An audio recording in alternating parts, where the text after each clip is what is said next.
new linkage update, we went to, I said a 6-degree rollback, and there's reason for that. So we give 6 degrees rollback because as you start to lift a load, the tires will squash, and that's actually going to make the machine lean as well. So you need a certain amount of rollback to keep that load level.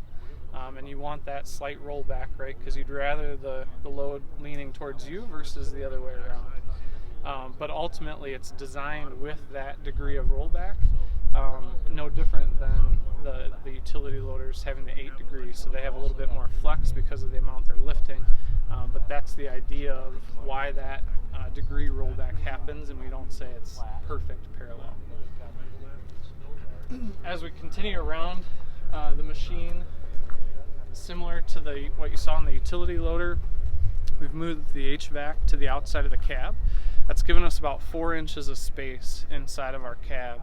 And so as you get a chance to get into the cab later today, you'll notice quite a bit of space, and I think you'll find that our new cab for L Series is one of the best cabs, especially on this size machine.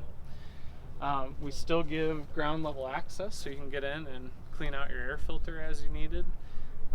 And we also kept our fuel tank on this side of the machine, but it gives still good ground level access, keeps it away from the operator climbing in and out of the machine. About the new rear enclosure. In K Series, we took air in from the top of the rear enclosure, as well as that's where we were sending the hot air out.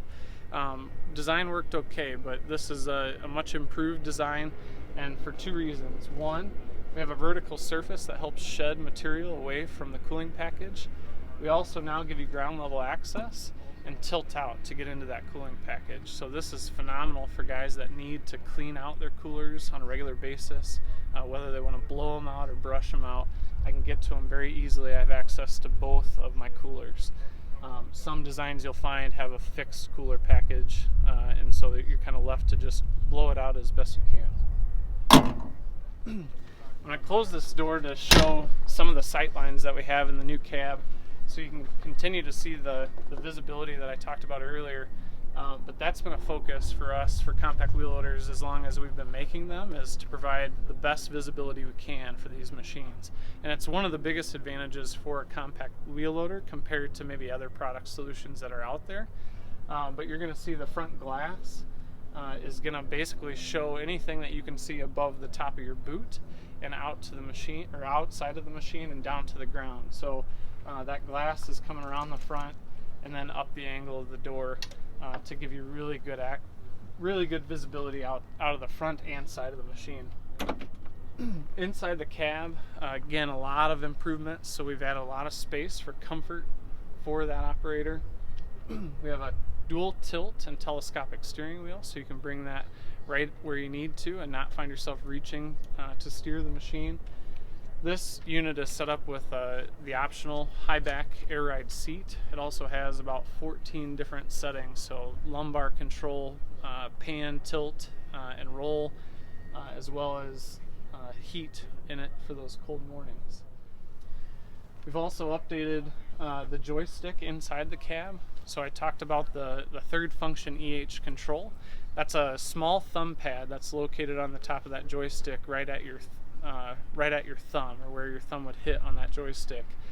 One thing to know about our compact loaders is we've kept pilot controls for primary auxiliary functions, and that's really just for feel. So when we talk about the bigger machines going to EH, it works well in a big machine. There's a lot of weight to move there. We reduce some resistance for the operators, but in a small machine, it reduces a lot of feel because we don't have the weight to kind of give feedback to that operator. So we've kept pilot controls for that reason, and really that reason alone, is to make sure that the feel's still there for the operator. But that third function is full EH proportional. So it's great if you're running, whether you're running full third function and you want it in detent, or you're running a grapple bucket and you need fine metering control for that third function auxiliary. I talked a little bit about the quick attach coupler, and we offer 2 different couplers. So we offer the ISO coupler. This machine is set up with the quick attach coupler, so again, getting us to nearly 100 John Deere attachments. Part of that is the heavy skid steer and CTL industry that we have in North America. But a lot of times we see customers that have both machine types in their industry or in their workplace. They want to be able to swap between those attachments, and so we want to give them the availability and flexibility to do that. And a wheel loader, while maybe a little bit different in operating some of those attachments, can run nearly all the attachments that you can run with a skid steer or CTL.